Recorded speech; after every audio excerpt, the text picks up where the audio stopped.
Again, everyone, hard to believe this is our 13th meeting.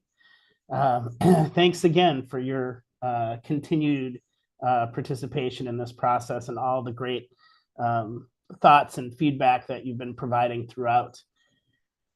So today we are going to continue our review of Goal 14. If you remember, last week we talked about the procedures for removing unsuitable lands from UGB consideration. We talked about issues of serviceability and how jurisdictions might remove certain, what the bar is for removing certain properties from consideration based on the ability to serve them with public facilities. And we looked at the rules for land prioritization and areas that might be clarified or where rule changes could maybe provide more certainty. Today, we're going to talk more about goals for urban growth boundary expansion areas, specifically creating complete communities, looking at accommodating housing needs and specifically affordable housing needs in UGB expansion areas. And then, if we're meeting those goals of needed housing and of complete communities, we may have higher densities than typically at the urban rural fringe. And what does that mean for compatibility with adjacent forest and farm uses? So that's what we have on our agenda today. And I'm going to hand it over to Jenna to talk about our racial equity framework focus areas for the day. Yeah, thanks, Steve. So for today's meeting topics, several racial equity framework areas came to mind, but in particular, I'd like to focus on these two: historical inequities and benefits and burdens. And we've talked about these two focus areas before, particularly in our Goal 10 conversations, but I want to bring them back and think about them more in the context of Goal 14 work in planning for areas that have been added to the urban growth boundary.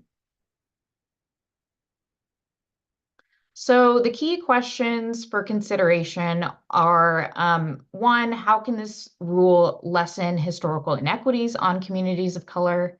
And what mechanisms under the jurisdiction of the Oregon Land Use Planning Program can assist in reducing historical inequities?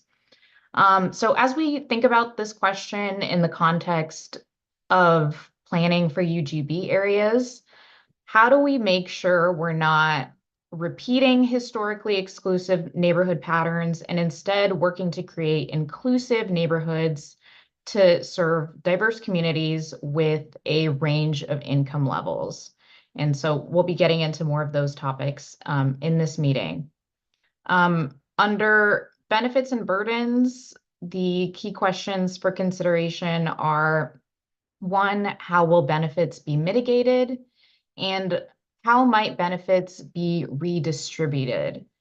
So with these questions in mind, how do we ensure that we are mitigating burden when it comes to where housing is located, such as what Steve was getting at, adjacent to uses that may be incompatible with housing, such as at the edge of a UGB, for example? And how do we also make sure we're equitably spreading benefits by ensuring that everyone has the opportunity to live in complete neighborhoods with access to neighborhood amenities? So these are just some important considerations to help frame today's discussion. And I would just ask you all to keep these in mind as we continue on with the meeting. Thank you. Thank you, Jenna.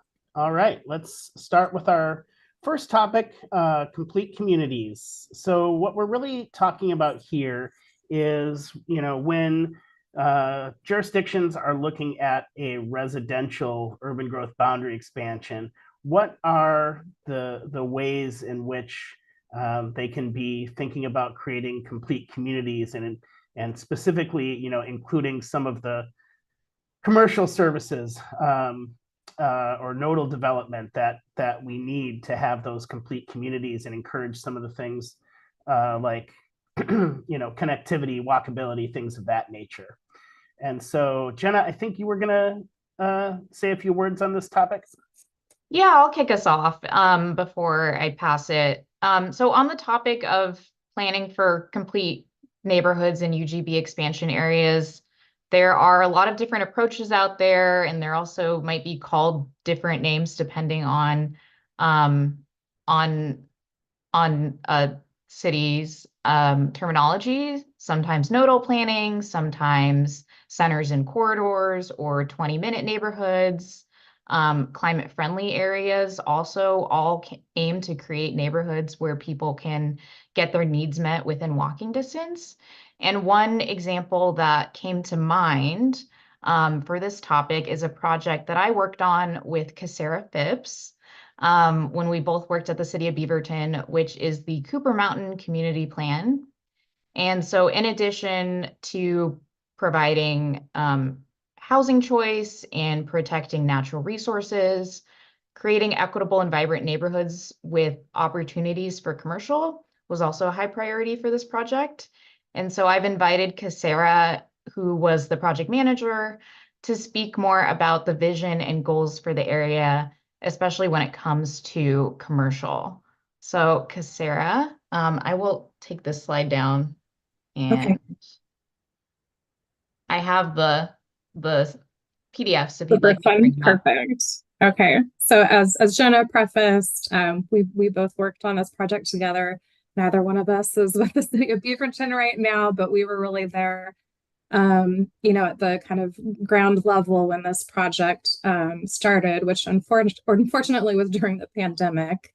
But we were able to spend a lot of that first 12 to 18 months setting project goals. And I will say that early on, this idea of, the commercial uses, particularly the neighborhood serving type, which we'll get some visuals here shortly, really emerged through our community engagement. Do you mind going to the second page, Jenna? Yeah. Okay. So one of the first things that the city did was kind of an opportunities analysis, including looking at what the market could support.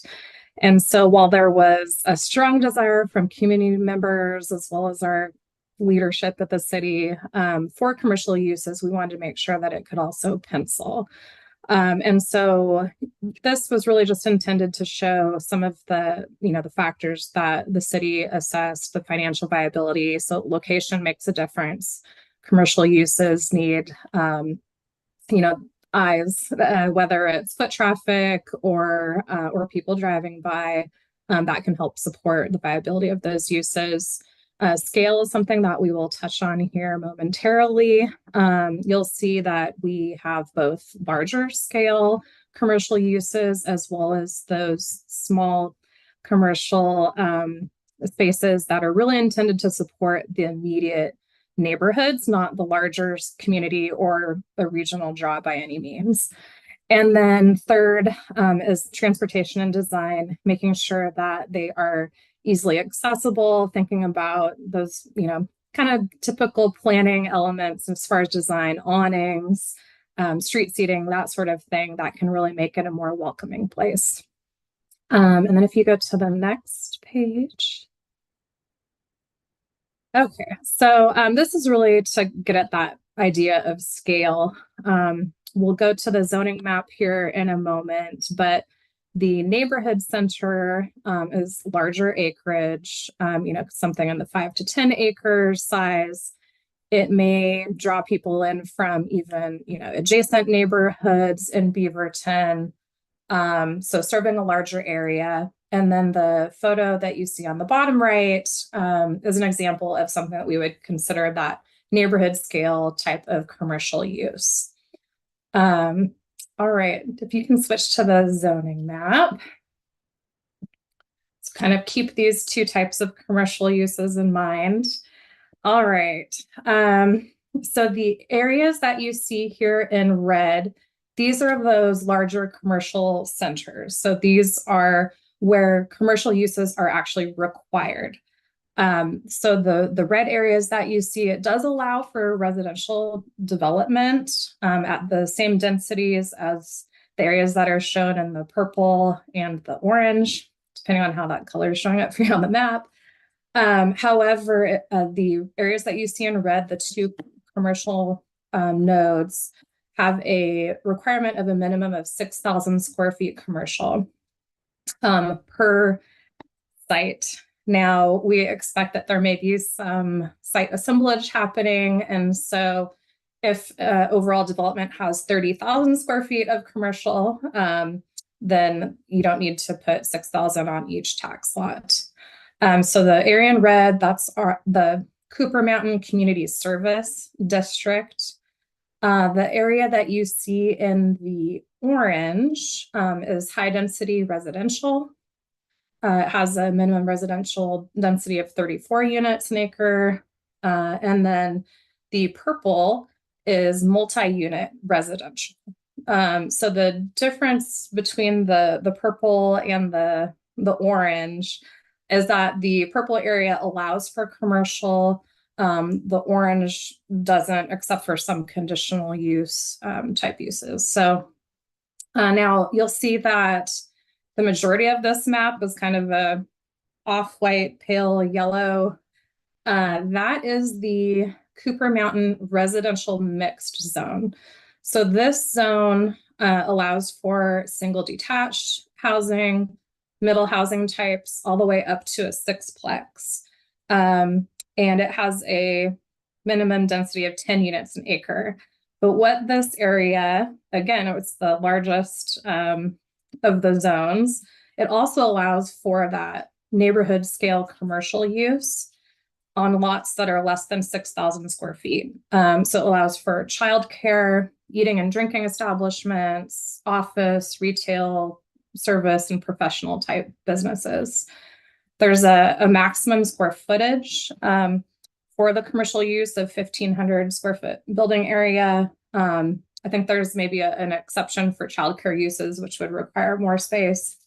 However, there are some locational requirements. So for a commercial use to be allowed in that residential mixed area, it needs to be within 100 feet of one of the parks provided by the park district. And it might be a little hard to tell the difference. There's the kind of diagonal lines, that's a natural resource overlay. But then, yes, as Jenna's circling there, the other green area with the dots, those are the park overlay areas. So within 100 feet of those parks, the commercial uses would be allowed. Within 100 feet of neighborhood routes, which are the blue dashed and the blue solid lines that you see. And then also within 300 feet of any property zoned multi-unit residential, which is the orange area. So you can see that in a lot of cases, there's kind of almost a concentration. You might have a park next to one of those, multi-unit properties, or it might be a multi-unit property on a neighborhood route. And so the hope is that, that you have density with that multi-unit zoning, and that you also have a really active space and a draw to those neighborhood park areas, and all those things might, hopefully come together to support those commercial uses. And I think part of the rationale behind these locational factors is for future community members in this area, it gives a little certainty as to where these uses will and will not be allowed. I don't know that the city expects to see any of these properties develop initially with commercial uses, but the code will hopefully, allow them to convert over time. And I should mention that the neighborhood scale commercial uses are required to meet the residential design standards. So kind of the same look and feel as a residence in those areas. I know we're kind of short on time, so I will leave it there for any questions. Thanks, Cassara. Yeah, either questions or other folks' experiences with providing mixed use or neighborhood serving commercial. Go ahead, Brock. Less a question, but Casera or Jen, do either of you guys have kind of like a write up of what the criteria for each zoning portion, zoning? Yeah. Yeah. Yeah. This is probably one of my weaknesses is, I left the city before the code writing started, but I'd be happy to follow up with this group. The project is actually going to City Council on December 3rd, and so all of the draft code is available on the project website. Okay, thank you. Yeah. Go Damien and then Mary Kyle. All right, thanks, Steve. So question for either Casera or Jenna. When looking at the commercial lands in South Cooper Mountain, kind of a multi-part question, did you do any kind of like a market study to see how many acres of employment you needed, or maybe like as part of your Goal 9 work? Is this where you met some of your Goal 9 land needs in addition to locating areas more strategically so they would serve not just South Cooper Mountain, but other areas already inside the UGB? I'll take a stab at it. Jenna, feel free to jump in. So these weren't required employment lands from our economic opportunities analysis, but there was a market study completed that identified kind of a range and acreage that the area could support given the number of housing units that were expected, and looking at a broader geography, inventorying adjacent commercial uses. I believe that the market study actually showed slightly less of a market there to support it, but there was a strong push from the community and from elected officials to make sure that there were those two commercial areas, kind of one at the top of the hill and then one toward the south. Great. Mary Kyle. Thanks. And sorry if you already mentioned these because there's a lot of information in that. But so two questions. One, is there any provision for affordable housing in this? And if so, how's that structured? And then secondly, somewhere along the way, has there been an estimate for infrastructure cost or infrastructure cost per unit or anything like that? Thanks. Yeah, so on the affordable housing, there is a target, not a requirement, but a target for a certain percentage of housing units to be regulated affordable housing. I believe it's 10%, which is in line with what is coming online in South Cooper Mountain, which was the expansion area just to the south of Cooper. I will say that it's largely dependent on whether there may or may not be a renewal of the Metro Affordable Housing Bond. That helped a lot of projects in Beaverton, Pencil. And is there one in South Cooper Mountain? There is, yes. So is that the only tool presently in the toolbox to achieve affordable housing? And right. I'll just mention this is the next agenda item on our agenda is affordable housing, but go ahead, Casera. Right. No, I just for this specific, example, yep. How did they do it? Maybe there's some publicly owned land that they donated or something. So, and then the infrastructure cost. So there is a complementary, there's the community plan and then a Cooper Mountain utility plan that looked at all the different types of infrastructure, and it does include cost estimates for the area. And I don't want to get into housing too much, but there's the regulated affordable. If anyone wants to take a look at the code, I think that Beaverton did some interesting work in terms of requiring housing variety and integrating different housing types. So there's a requirement that more than one housing type be provided for larger parcels, and that those different types of housing, and I'm going to make the connection to affordability, most likely, that they're also integrated, so you're not segregating those different housing types. Thanks. Yeah. Go ahead, Maddie. Oh, you're on mute. I hit the put your hand down and I didn't put the mute button off. Thanks for the patience, everyone. A quick question to you both, Jenna and Casera, about maybe zooming out or getting back to the beginning of the Cooper Mountain process or experience. And it may have been before your work on this project, but perhaps there are some elements, and you can choose to park this for a moment, take some other questions and come back to it. But curious to know more about, to share with this group about the process of taking this land that was part of the growth boundary. So thinking about applying this principle of nodal development or neighborhood scale development to an expansion area or an area that isn't yet developed to urban uses, and thinking about what are some of those lessons learned that you experienced taking a parcel, so an area, and deciding what scale to make that area plan at, and kind of what were the comp plan designations that you chose to use that facilitated success in bridging into a neighborhood or nodal development type master area plan like this. You want to just ruminate on that one for a bit, Casera? Yeah. Okay. Good one for it. Ted, go ahead. Thank you, Steve.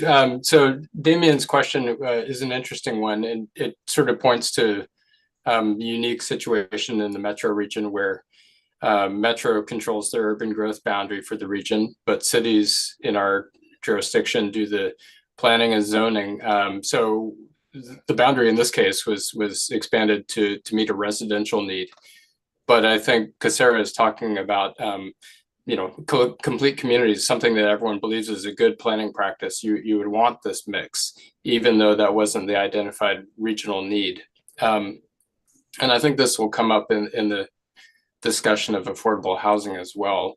Our urban growth boundary expansions tend to be driven by a need for single family housing because that requires land. But I think it's also good policy to have a mix of incomes in these expansion areas. So there's some unique questions that come up in our region that are maybe not coming up elsewhere in the state. Just noting it. Thanks, Ted. And before we go to Brock, a question, Kevin Young, if you don't mind me putting you on the spot. If I'm a jurisdiction outside of Metro and I have an identified residential land need, but I don't have an employment need, is there a mechanism that I can do that residential expansion and have some sort of mixed use or commercial component to it? That's a great question, Steve. I haven't seen that. I can't think of an example where that's been done. I think it would be difficult to justify. However, I think if a jurisdiction wanted to, as part of the, efficiency measure, what have you, if there are some lands that you might change zoning for, like maybe we have some areas that are designated for commercial that haven't developed with commercial, you might be able to do that and accommodate through a UGB process. But this is an area where I don't believe the current rules really allow you to say, oh, let's bring in some neighborhoods supporting commercial. So this is an area of potential rule changes conceivably. Thanks, Kevin. That's great. Go ahead, Brock. When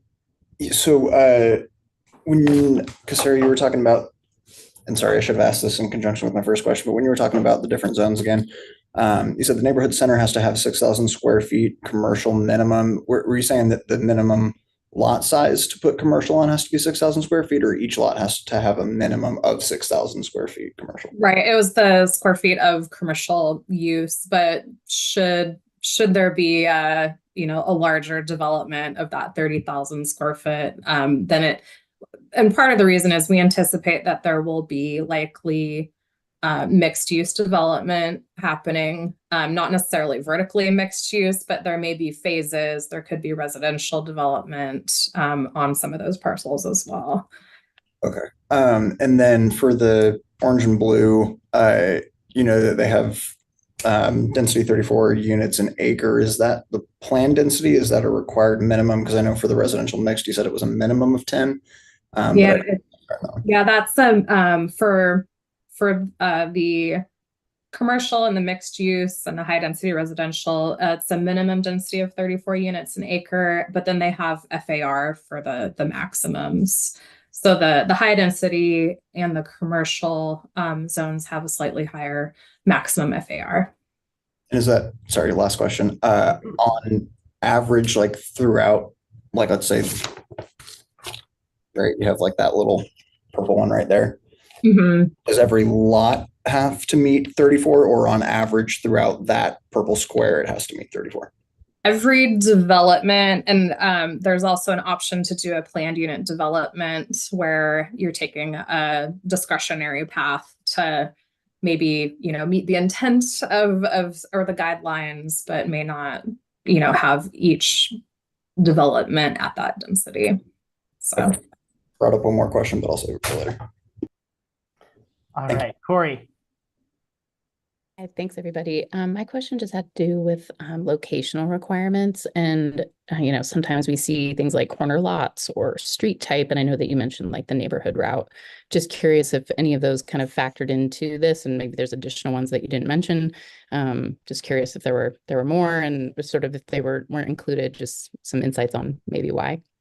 Yes, I think all of those conversations took place, and probably some of them even after I left the city. But whether it should be corner lots only was something that came up, as well as the collector routes, which generally are going to have slightly higher traffic speeds, higher volumes, and so the decision was made to limit it to the neighborhood routes because it ideally has more of a multimodal appeal, and would be a more pedestrian friendly place. So there were probably some locational factors that came up after I made the move, but I think that the parks, adjacency to the parks, and higher density residential development was something that was identified early on. Heather, if you don't mind me calling on you, wondering if the experience in Eugene has been similar to what you're hearing from Casera around Cooper Mountain, or if there's similarities or differences that occur to you? Sure. To answer that quick question, what was the engagement like? What was their pushback for that much commercial planned and allowed in the area? I think the most pushback came from some of the property owners who had the proposed commercial zoning and development community, likely because commercial development tends to lag housing.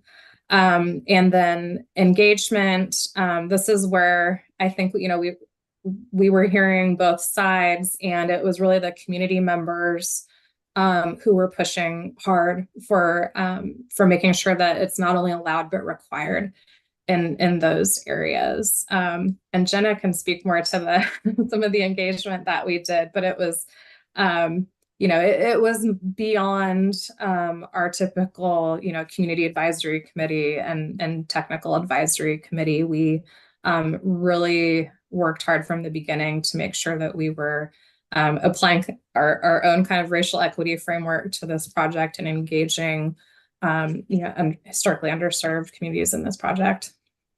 Great. Yeah, thank you.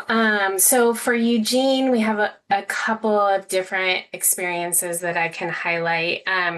Eugene originally, decades ago, identified nodal development areas and identified them through our TSP, like 39 of them inside our, yeah, that's the expression I was looking for. I think we think it was too many. About 5 of them have been actually designated as nodal development areas, and then that's implemented either through a really specific special area zone or a nodal development overlay that just addresses kind of a couple of things about vehicle dependent uses and parking and setback to the street, like pretty limited things. I think the takeaway from that work for us was that we actually didn't do a market analysis. So that was one thing that we think would have been helpful, and we wouldn't have identified that many. The nodal development areas that have really taken off probably would have taken off anyway, even without the special area zone or the nodal development overlay, because they were near the university, they were close to downtown, they're close to I-5.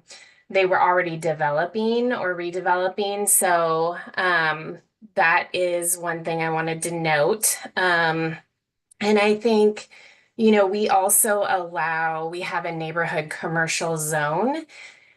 And it is not a so we allow a neighborhood commercial zone similarly with certain property to be rezoned to neighborhood commercial, similarly with certain size property, and then proximity to certain types of streets, right? And but we allow it in any comprehensive plan designation.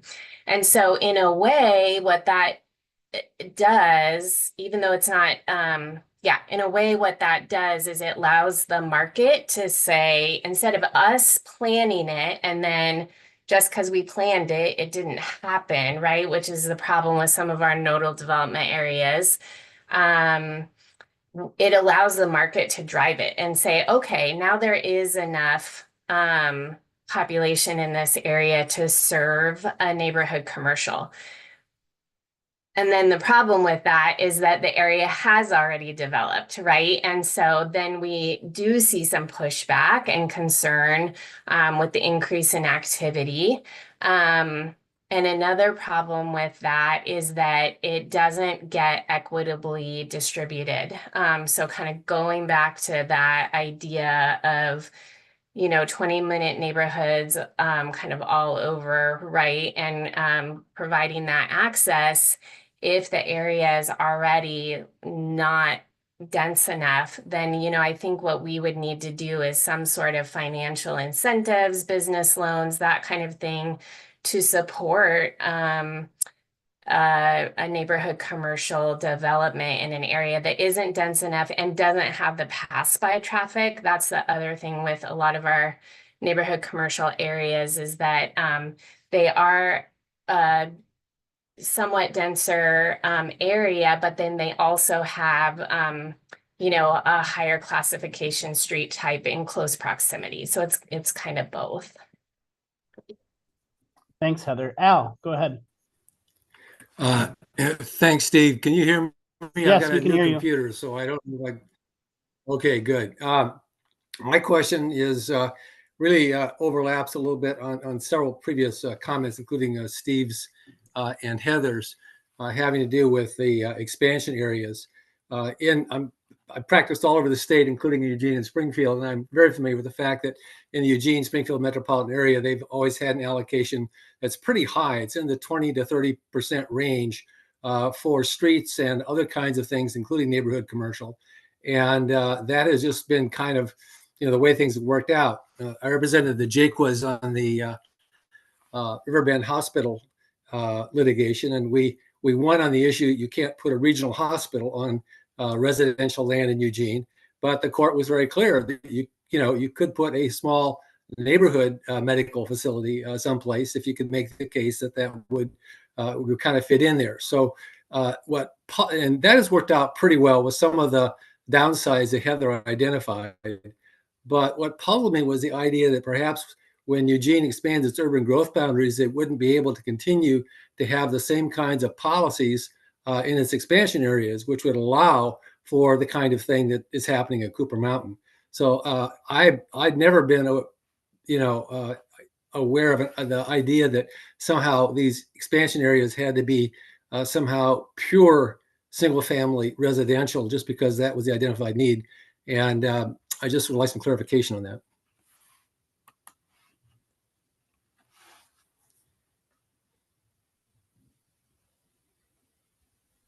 Sorry. Thanks, Al. Brock, go ahead, and then I think we'll start transitioning to our next topic. Yeah, and this might be one that staff needs to look into a little bit more in detail before providing an answer. But so looking at the map again, obviously, this is a metro, right? So all that kind of like yellowish area for the residential mixed would not.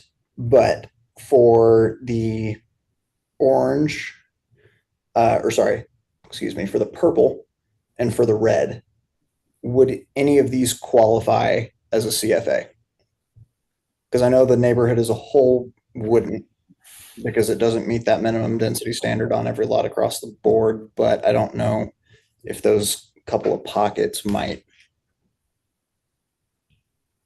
I don't think I can say clearly, Brock, whether they would or not. I would think they would be, for this area, good candidates. But of course, within Metro, CFA requirements don't apply.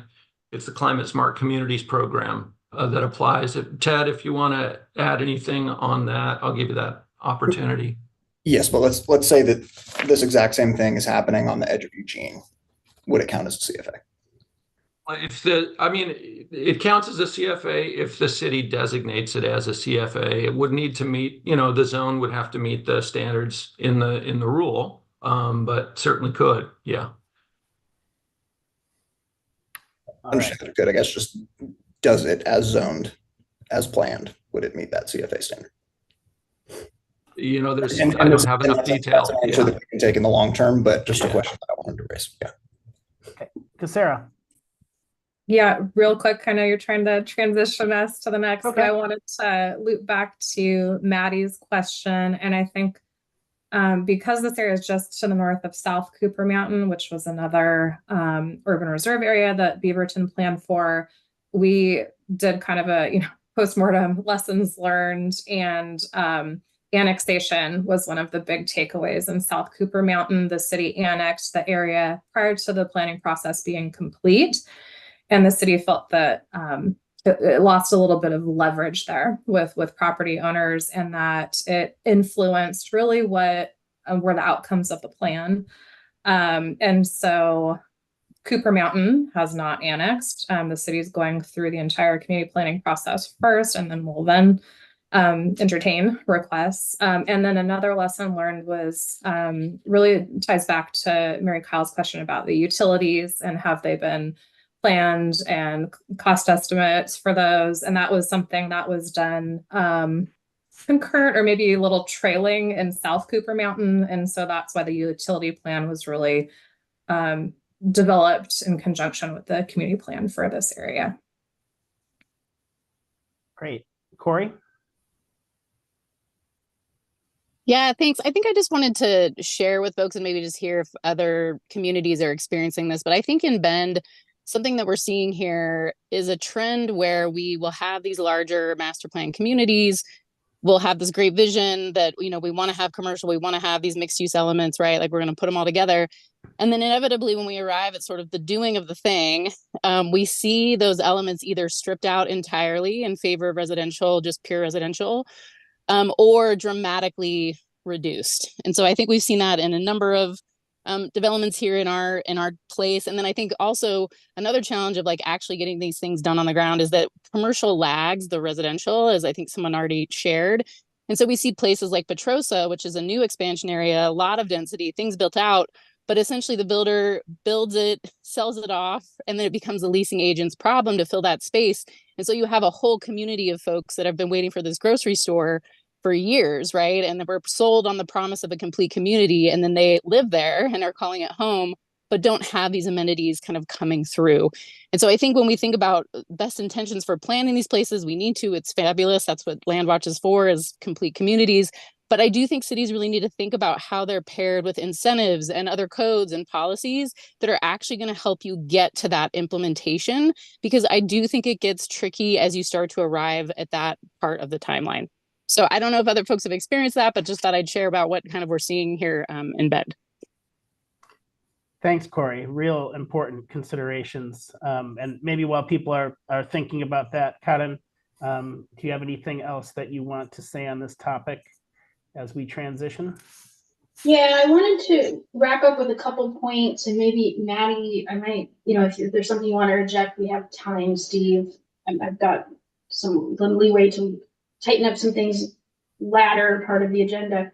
But, as I hear about the equity question that Jenna posed, as we are thinking about affordability, which is our next topic in these expansion areas, let me take that one step back. As we're thinking about a new housing need allocation under ONA, we cannot ignore the contextualized housing need to house our low-income community members. And we don't house them exclusively in our city limits, but we need to think about housing low-income folks in our expansion areas. And to Jenna's point, how do we redistribute benefits and burdens? What benefits can we bring to these expansion areas of complete neighborhoods? And so there's a lot of opportunity there if we think about how we plan for them. And Ted made that point that good planning should have a mix of housing types and a mix of uses. And that's been some metro concept planning goals. But I also hear the challenges. Casera, you talked about the market analysis of what are the densities needed. And there was a political desire to have this neighborhood commercial or service retail at the north and the south, despite you said the market analysis said you were slightly under the densities or the number of households that would fully support that. So we understand this from an equity perspective that we want these neighborhoods, as Ted said, and we understand the challenges of where do we put this, what are the densities needed, street classifications where they could go. I loved the idea of neighborhood routes versus your arterials, but I haven't spent a lot of time with that. And then thinking about the time lag, that there were certain property owners that's like, great, now you've just zoned me for commercial mixed. I'm not going to see this property sell and develop under that zoning till after a good majority of everybody else's properties that got zoned residential. And so there's all of a sudden there's this disincentive and these become a bit challenging. And so when I look at, some of the rules that we don't have rules in place that address a contextualized housing need by income in our communities. This is new to ONA. And so when I look at rules around economic development, we do have, I think it's under Division 240040, Kevin, and this is a little bit irrelevant because it is about small communities of 10,000 or less may use a safe harbor to assume a need of retail and service commercial land in direct proportion to their forecasted area population over the 20-year planning period. So these are for small communities, because when we talk about Beaverton and Eugene, I also want us to think about a Newburgh or a McMinnville, or maybe even smaller, a Central Point. And these smaller communities, as they need to expand, what do their expansion areas look like, and what's feasible, what's within grasp? Because when we think about all of these things around neighborhood amenities, densities, street classifications, timing, we have to think about what does affordable housing need? What does neighborhood commercial need? And what do we want future expansion areas to respond to if we're responding to a housing need by income brackets? So that could segue us into the next section, unless Maddie, there's something I missed. Karen, you covered a lot of what I was going to interject about the Division 9 elements that some smaller cities use, and just keep thinking in your minds all about how the relationship between comp plan designation and eventual zoning opportunities, how that relationship is built at the point of expansion. And I think that's the part that we're going to need your brain power to think about, especially those of you who have experienced successful implementation of nodal development. Thanks all. Go ahead, Kevin. If you could introduce the next section, I'm going to try to multitask. I forgot to put the mirror board up. We do have a mirror board for people. Okay. This is when I use my 4-letter word. Okay, well, I'm gonna go to that. Steve, you take care of the group while I. All right. Well, we had a little preview of this earlier, but kind of a similar question, and I think Karen just teased it as well, which is, in these urban growth boundary expansion areas, how do we plan for needed housing, and particularly affordable and deeply affordable housing. And Damien's going to share some of the Bend experience with us. So take it away, Damien. And I think, Jenna, there might be something to share. There we go. All right, thanks, Steve. So good afternoon again, everybody. So for my part of the presentation today, I'm going to spend some time talking about the work we've done to plan for needed housing in our expansion areas. I'm going to be talking about the work we started really kind of in 2016 and our most recent projects regarding affordable housing in the Stevens Road tract. Next slide, please. Oop.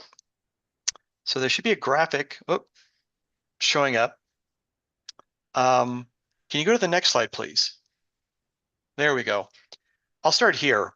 In 2016, the city adopted a significant update to our comprehensive plan, addressing not just housing, but also Goal 9, our economic opportunities with our EOA. And we did do UGB amendment that added roughly 2,380 acres to the boundary, of which roughly 1,100, pardon me, were for housing. Another 800 plus were for employment. That was combined with some significant rezoning inside the urban growth boundary to identify what were called opportunity areas that we upzoned for more mixed-use development, more multi-story development in our core area around, say, Oregon State University Cascades campus and in the southeast. Of our 10 expansion areas, there were 4 where the property was included in the expansion based on a commitment of the developer to build some deed restricted affordable housing. And those amounts were negotiated before the final adoption of the comp plan and incorporated in plan policies that were then applied as criteria for approval of their future master plans. And those areas include the North Triangle that you'll see at the top of the graphic. On the east side, it's hard to see because it was about 2 acres. There's the East Highway 20 area. The southwest, which is, I'm sorry, covered up by an arrow, and then the west area. In addition to these areas, we've done some additional work on 2 additional expansion areas that build on this work, in particular the East Highway 20 area, but also the DSL property that was included in 2016. Next slide, please. So the property you see here is roughly 40 acres in size. It sits between Highway 20 to the north and Bird Creek Road to the south. If you can see, there's kind of a faint line that looks like a triangle up in the upper left corner of that property. That portion of that property was included in the 2016 Urban Growth Boundary Amendment. The remaining 38 acres were included after the city was successful in getting approval for a House Bill 4079 pilot project, which allowed us to include this land in the urban growth boundary, but included a significant proportion of deed restricted affordable housing. In this particular area, the developer had to provide a minimum of 345 housing units, of which 207 could be market rate, and then another 138 would have to be affordable to households with incomes of 80% or less of area median income. This is primarily residential, but it includes quite a bit of open space that you'll see there on the left. And to give you some context, this is really just like about a mile or less from an area in East Bend known as the Forum Shopping Center, which includes a former Costco site because they've moved, but does include a grocery store and some other retailers. And this property is actually under development right now. Its master plan was approved by the city council in early 2023. Next slide, please. The other project that I wanted to comment on was our Stevens Road tract. Before talking about what's on the right side of the slide that's in brighter colors, I wanted to talk about what's on the left side that's a little bit faded. So that area to the left is part of our Stevens Ranch master plan area. This was included in the 2016 urban growth boundary expansion. And the entire parcel together had been owned and managed by the Oregon Department of State Lands for decades. The work we did with the Stevens Road Tract was informed by and based in part on the work that was done on the Stevens Ranch master plan, because their area included a significant amount of commercial land that you'll see somewhat faded on the left side, but it also had quite a bit of housing and then roughly 93 acres of industrial land. In 2021, the legislature passed House Bill 3318, which provided a specific process for the city to use to include the Stevens Road Tract in the urban growth boundary. This included development and approval of a concept plan that we completed in 2022, and then the subsequent UGB expansion in 2023, and then a final set of comprehensive plan, map, and text amendments in 2024. The alternative that you see here, alternative 3, this is one of 3 alternatives that we had shared with the community, and this one had gotten the most support because it had the most housing. It provided for the greatest number, I think, of affordable housing units as well, but also had a significant amount of open space. You'll see there with a community park in the center, along with trail corridors, but also some other open space that would be identified with a final master plan. Next slide, please.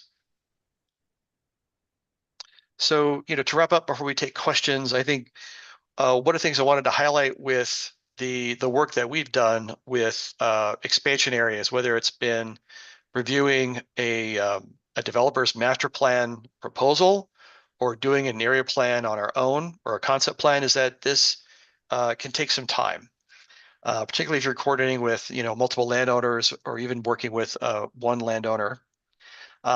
We've seen no resistance to developing the affordable units that we've required. So these have been required through comprehensive plan policies, and all the developments that we required the affordable housing for, the developers moving forward on those, including the recording of covenants to require that housing and to have it to be available and affordable for an extended period of time.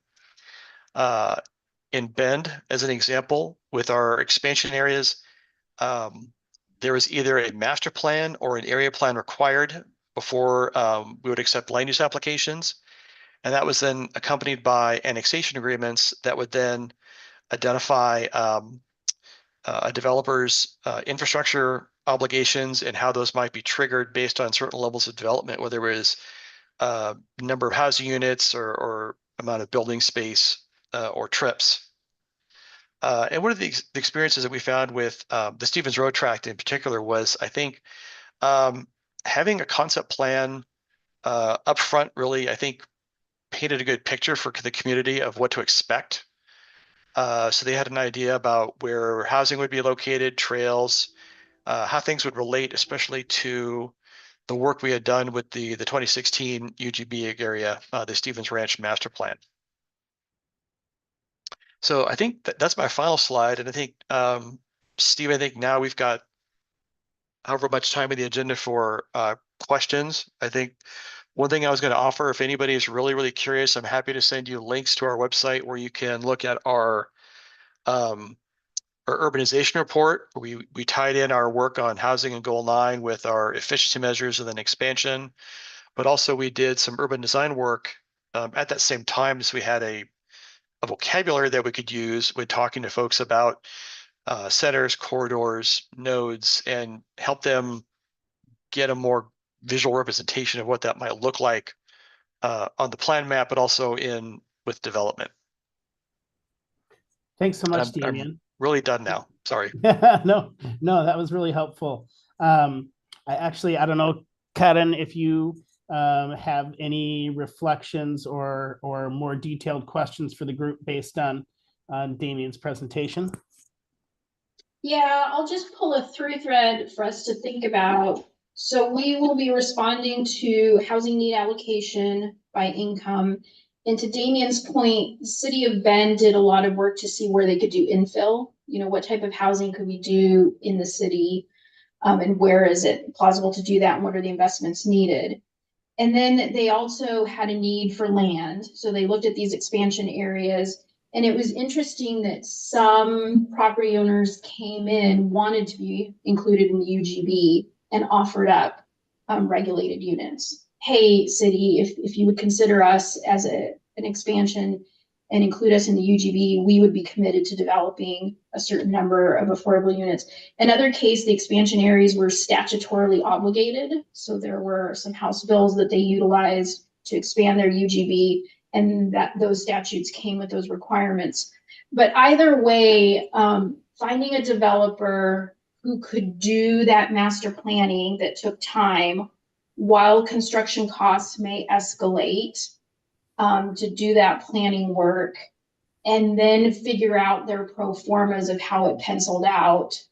To our earlier conversation of in Cooper Mountain, there were metro regional housing bonds to help facilitate that regulated affordable. But as we look throughout the state, how do we plan for and then support the development of capital A affordable? So I want to pose that to the group. And Steve, how am I doing? My internet bandwidth is all over the place today. You sound great. Okay. Yeah, no problems. You all are freezing up all over the place for me, but.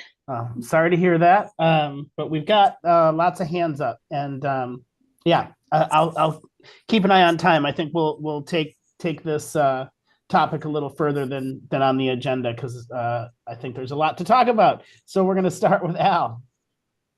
Thanks, Steve. I just want to give a little additional background on the 4 properties that came in where they had the deed restrictions. And at that time, I co-chaired the residential TAC for the 2016 update. And it was based on a policy that was adopted. We had to kind of arm wrestle the consultant to get it in there, but it was basically one that said that it was a relevant consideration, important consideration under the economic, social, environmental consequences balancing factor in the UGB, in the urbanization goal, as to how well a piece of property coming in would address an identified housing need, the housing need identified in the BLI and the HNA. And that was a housing need. It wasn't just for single family housing or multifamily housing. It was for affordable housing. And you don't need a rule to say that. The fact that the rules have at some point segregated type and made it a proxy for something doesn't mean that the goal doesn't still apply. So what happened was that basically it came late in the process because all of the insiders had pretty much negotiated how it was going to go.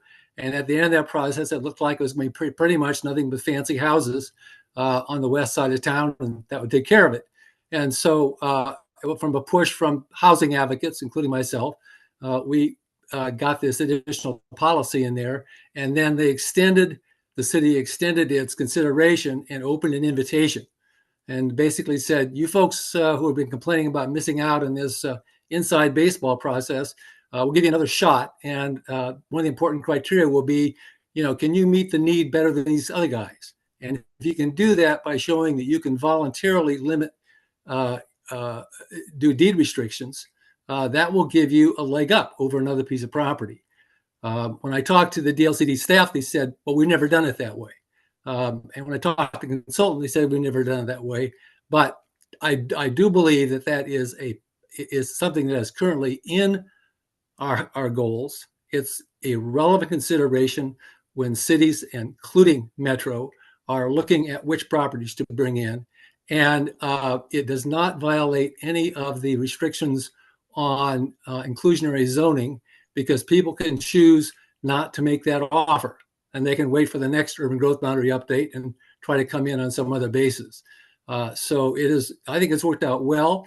It's about putting stuff into the mill for the 20-year cycle, not necessarily the short-term cycle, but it is an important way of integrating those equitable and affordability considerations into the UGB expansion process. And it's all right there in the goals right now. Thank you, Al. Sarah, go ahead. Yeah, wanted to briefly touch on incentives and property taxes. That's something that we've seen done is, waiving for the city in multiple districts for property taxes on regulated affordable housing, or even for certain market rate developments, for a given amount of time that could be written into an annexation or development agreement. Either foregoing them or doing a ramp up where, after 10 or 20 years, you're collecting full property tax. Great. Mary Kyle? What Al said, there are many ways to get affordable housing incorporated in UGB expansions through what we now call voluntary or mandatory inclusionary zoning, but we've been doing it long before those terms were tossed out. When a city is providing the infrastructure, it asks for something back, and whether it's parks or affordable housing or something, and the landowners are making money one way or another at some point. So, and there are smaller cities in Oregon that have done this both inside existing urban growth boundaries and in expansions through voluntary inclusionary zoning. So there are ways cities can be more assertive completely within the law, and putting that into a code even before a UGB expansion is kind of essential to put everyone on notice, just at least even that notice that that's going to be the expectation. And if the UGB expansion is being used to meet an identified housing need in a city, I can't imagine that there's any city who's going to need just higher end single family detached housing. That is just not supported by the, ONA numbers that we've seen come out. It's going to need diverse and affordable housing in the mix. So if that's not in the mix, then I don't see how a UGB expansion is justified. And with the infrastructure costs for a UGB expansion, the more housing, the more units to spread those costs between. Thank you. But remember, this is supposed to meet the ONA need. I think we sort of forget that sometimes, and right. Right. 100%. Heather, go ahead. Thanks. I have a couple questions, but to stay on this thread, so one of the things that we've run into is difficulty with meeting the requirements for the locational requirements for affordable housing subsidies. And I know just enough to be dangerous here because this is a different work group in the city that administers that. But I'm wondering if Bend or anyone else here has run into that, because it's one thing to require the mix and the affordability, which I think, right, we all know with the ONA numbers, the way that they're structured, that is something that it's going to even be more clear that we have to meet. But what we've heard is that at least the city has had difficulty finding sites that are more on the edge of the city, much less in an expansion area that would qualify for federal subsidies, and it might be state as well, that helps make it pencil out to do affordable housing units. So I don't know if anyone else has had that experience, or if you're more working with developers that don't need those subsidies. So thanks. Damien, did you have reflections on that? Yeah, I have a couple. I think in Ben's experience, one of the things we've seen is that we have larger development firms developing master plans. So they do have some capital they can bring to help build more what I'm going to call more expensive housing to help subsidize the more affordable housing. But they've also tried to work with the city in getting funding like low-income housing tax credits. In terms of locational requirements, I think the area where this came up for discussion was the Stevens Road tract, because there's a natural gas pipeline that bisects the property. And what I seem to recall, and again, like like you had there, I remember enough to be dangerous, so I'm going to qualify it that way. There are certain setback requirements for housing that might be funded through HUD, including CDBG, so that if there was some kind of explosion or event, people were far enough away. I don't recall what those were off the top of my head, but I remember that coming up as we were looking at that for the Stevens Road tract. All right, Corey? Yeah, thanks. So I appreciated Damien's presentation about sort of the variety of tools that Bend has been using. And I think I just wanted to return to House Bill 4019 for just a second and just really underline strongly the infrastructure part of the conversation. So there's a reason why 9 years later, that pilot project has yet to deliver housing to our community. And one of the primary reasons was the original infrastructure financing with the first developer came off the rails, right? And so I think like that was a point that was listed in his takeaway slides, but I think that's just like that's so germane to the conversations that we've been having that I just really want to kind of underscore that one for sure. I think there was also sort of like a transit availability piece, right, for that would help sort of delayed like the ability for that particular pilot project to deliver housing quickly. And so I think it's sort of that systems look, right? And I think that's kind of something that kind of gets lost, right, when you have these kind of bump out scenarios where it is a little more piecemeal.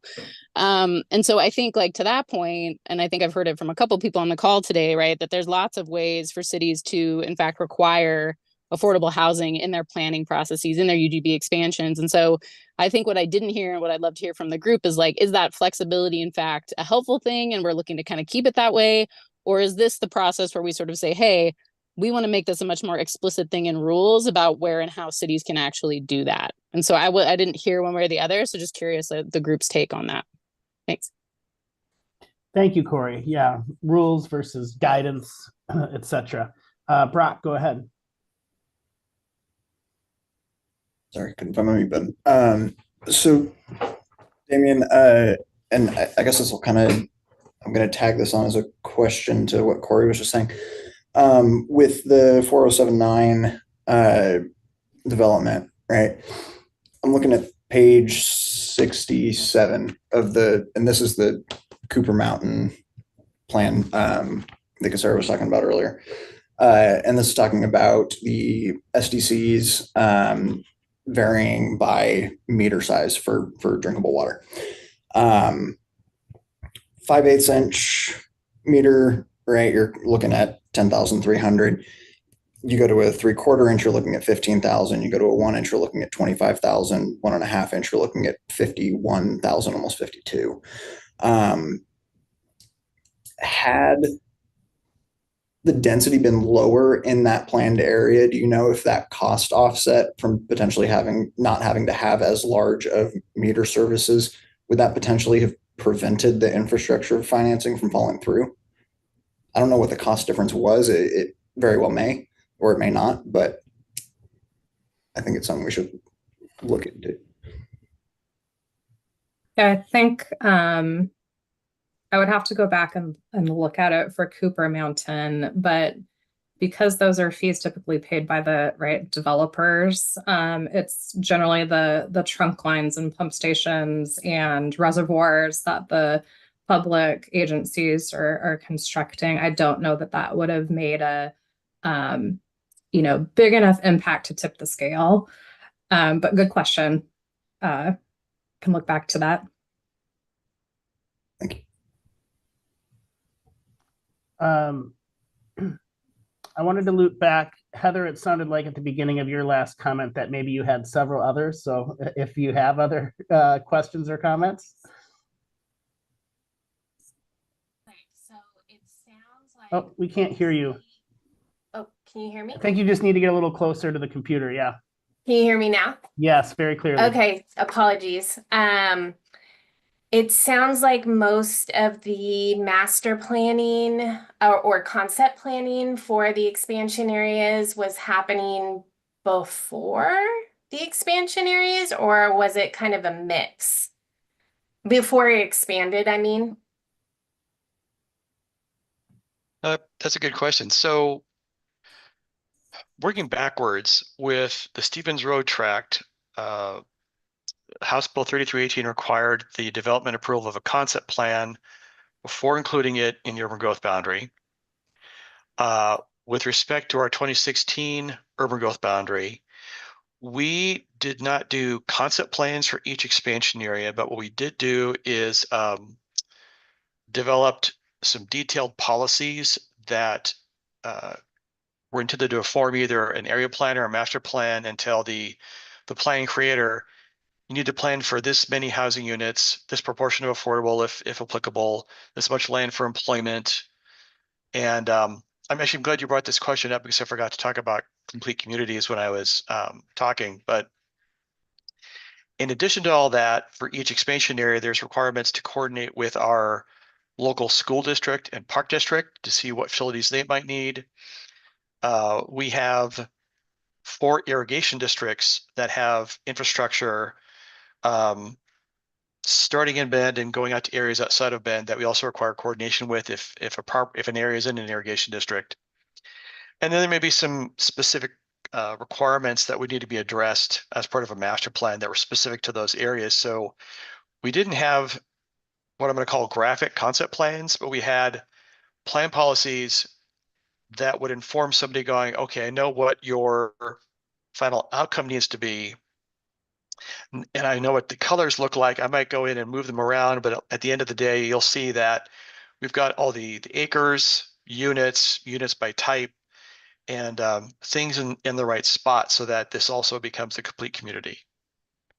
Yeah, so there's something spinning in my brain about going back to the rules needing to be revised to allow for more complete communities. And it sounds like there's a little debate about that. But if the rules need to be revised to allow for like neighborhood commercial and parks, and if you don't have a need for that, I'm wondering if there's some sort of revisions, whether it's a safe harbor or it's just an acknowledgement in the rules that if you do some concept planning and or policies that address complete neighborhoods, and is there also a requirement or an allowance for if you've done a market analysis that shows so you're just kind of demonstrating that we're not expanding the urban growth boundary for commercial. I mean, again, unless that's your need. But you're like, what are the things that you can do, whether it's policies or a concept plan and or market analysis that kind of demonstrate that you're planning for commercial in these areas because you're trying to do a complete neighborhood, you know, some sort of rules or safe harbor around that. And then the other question I was wondering about is, are most of those areas one property owner? Or did you have a combination of like, yeah. We had a combination of areas that were large tracts owned by one owner. We also had a number of areas that were multiple owners. And so far, we have approved 2 master plans for areas where a master developer got properties under contract to assemble for a larger master plan. And we've also done 1 city-initiated area plan for our southeast expansion area. Great. Thanks for those questions and thoughts, Heather, and thanks, Damian. Let's go to Mary Kyle, and then we're going to transition for a brief touch on our last topic of the day before we wrap up. Thanks. Boy, Damian's description of the master planning was really a good description of what needs to happen when anywhere to any large piece if you're developing it, and it just takes time in addition to finding the money and developers, but just the importance of all that planning. So I had one question, I think, I don't know if it was Casara that mentioned it way back when or someone, but just wanted to know if annexation is also an issue in terms of the speed with which these expansions can be brought to the purpose for which they were designated as an expansion area. And we aren't fixing annexation here, but maybe we should recommend that somebody does. And then I'm really hoping that there is not an impediment in DLCD's rules to developing complete communities, including neighborhood commercial, really neighborhood commercial, in these expansion areas. That would be really troubling if there was, especially given the climate goals that we have, in addition to everything everyone else has mentioned, and public health benefits of just being able to, and community building of being able to walk around to community, to your coffee house and, you know, your school and stuff like that. So anyway, if that's an issue, I think we really need to tackle that for expansion areas. Thanks, Mary Kyle. I mean, based on what Kevin said before, it sounds like it's not impossible, but it's not the easiest thing to do in some situations. So yeah, we should make it easy. And did you have there's something you wanted to say, Kevin? Just wanted to add, you're right, Steve, that I don't think there's anything super explicit in rule that allows that mix of uses. There was mention of parks planning, and I will note there is an existing safe harbor in rule that 25% allocation of land can factor in needs for parklands, roads, and schools. So that's already in the rule, but there isn't anything that speaks to commercial that I've seen that I'm aware of. And one I thing, can touch, yeah. Yeah, one thing that Maddie raised, and it's actually in, I think it's in the agenda, is that there is an OAR 660-024-0040. There's a provision for smaller communities of less than 10,000 where they can have some allocation of commercial. That doesn't apply to our bigger cities though. So maybe something like that would be appropriate. Exactly. I'm sorry, I misspoke. You're right. That is in the rule. I haven't seen it exercised, but it is there. Thanks. Al, if you can go quick, and then I'm going to turn it over to Kevin. Real quick, if Kevin could put a citation to the rule that says you can't do that in the chat, I'd really like to see that, because I'm unaware of a rule that says you cannot do that. Al, I'm not asserting that there's a rule that says you can't do it. I'm not finding a path to get there. If you see it, Al, please, I'm all ears. It's goal 14. It's there. Okay, we can talk offline. I don't. All right. Okay, thanks. Sorry, Brock, we really need to move on to our last topic. We only have about 10 minutes left. So, Kaden, you want to just re-raise this last issue we were going to discuss? Yeah, I think I'll do that. And then Steve, maybe you can help me wrap up, because I'm hearing, out of each of these meetings, staff is taking direction on what we need to research further and recommend for rules and or guidance, and how we might recommend it for rules or guidance. And so we're getting to these points that I just want to confirm. We only have a couple more meetings before staff take a break to go do that work. And it's based on these conversations. But I think my topic's going to be quick, because we may not need to discuss it if we have mutual understanding. So I learned a couple things, and I guess I will preface it by saying that the goal 14 boundary location factors, as we all know them and are familiar with them, are assessed individually and then balanced collectively. So city must demonstrate that they've considered all four and how they balance those. One might get weighted more than the other, but there's a consideration of each. And there was, I think at the last meeting, or maybe it was 2 meetings ago, there was a little bit of conversation around, well, we're planning for these complete communities, we're planning for greater density, we're planning for a variety of housing types. How compatible would that be with agricultural that's happening right on the edge of our UGB?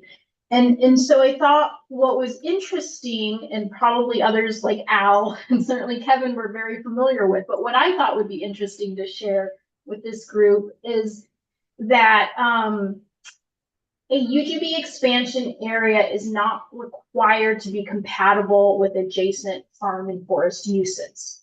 So as you do those location factors and you look at factor number 3, which it's not that, does my complete neighborhood impact farm and forest? That's not the question cities are being asked. What the question is as I meet my housing need and I look at priority 1 land, that reserve land, if I can meet all of my housing need within that category, which of those sub areas has the least impact on farm and forest. And, you know, if you really go down the rabbit hole, there's the farm impact test. But within each priority category, you know, if you can't fill your housing in the first priority category, you'll go to the second. If you have sub areas within that second, you're comparing those sub areas to each other and saying which of these areas might have the least.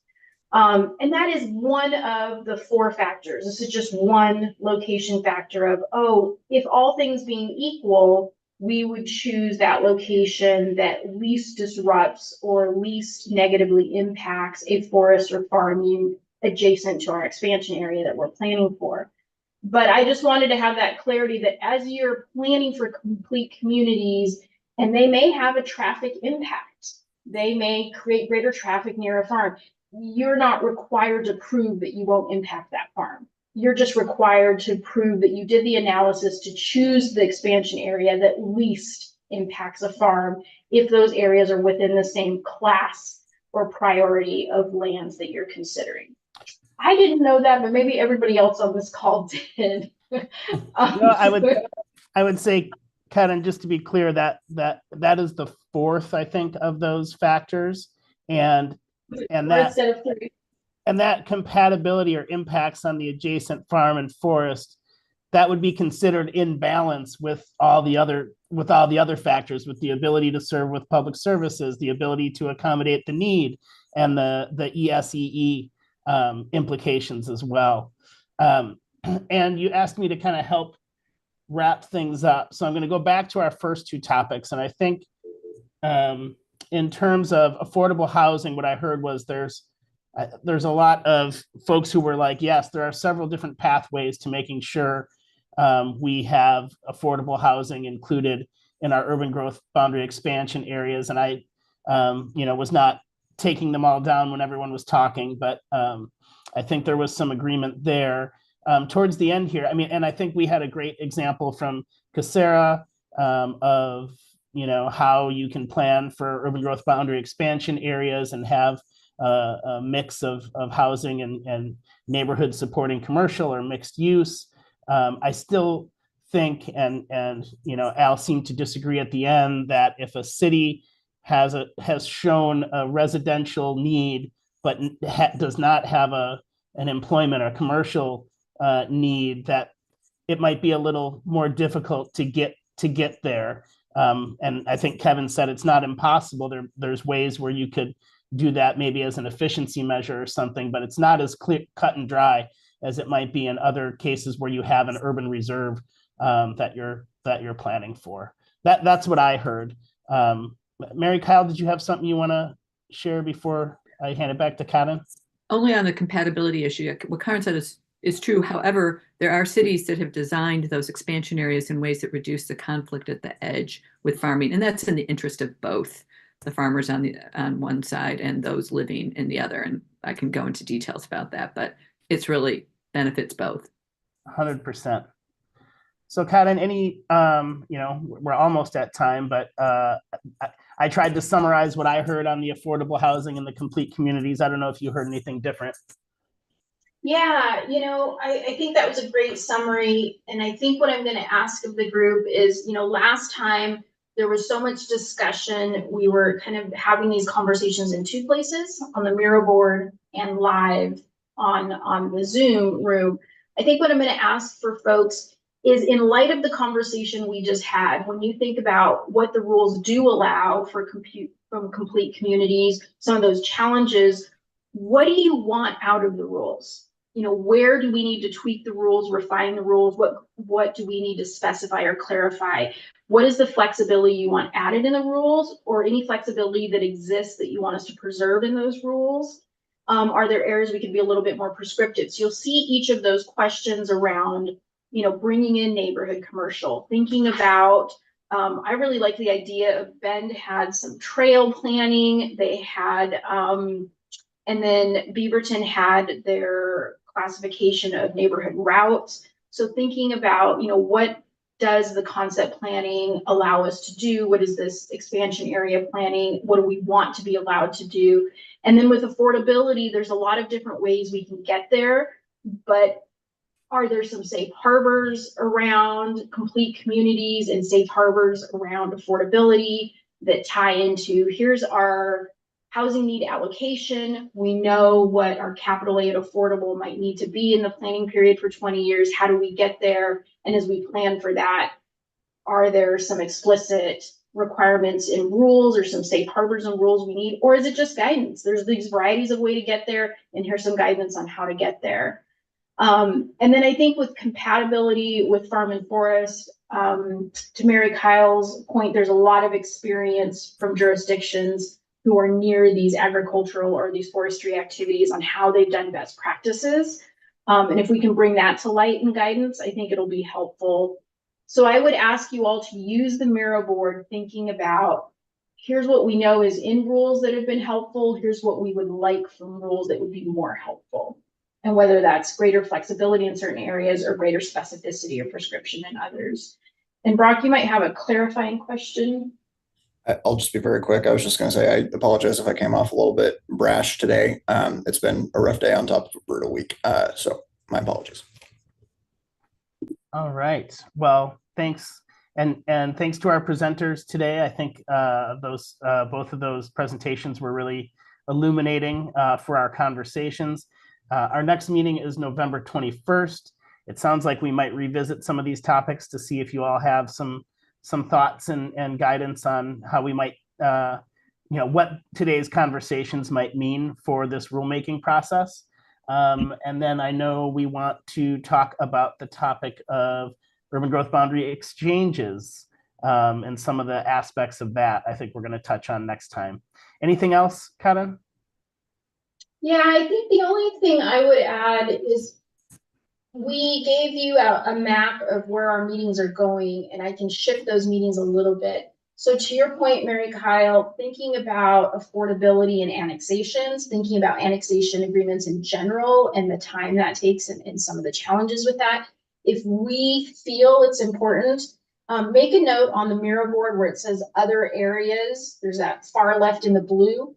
If you guys want to talk about annexation in the context of expansion areas and in the context of affordability, we can do that and bump some of our other topics because we have a little bit of wiggle room in December. So I just wanted to throw that out there. Great. Well, thanks everyone. Another productive meeting. Go outside and enjoy the last little bit of daylight on this beautiful day, and we'll see you again in a few weeks. Thanks so much. Thanks, everyone.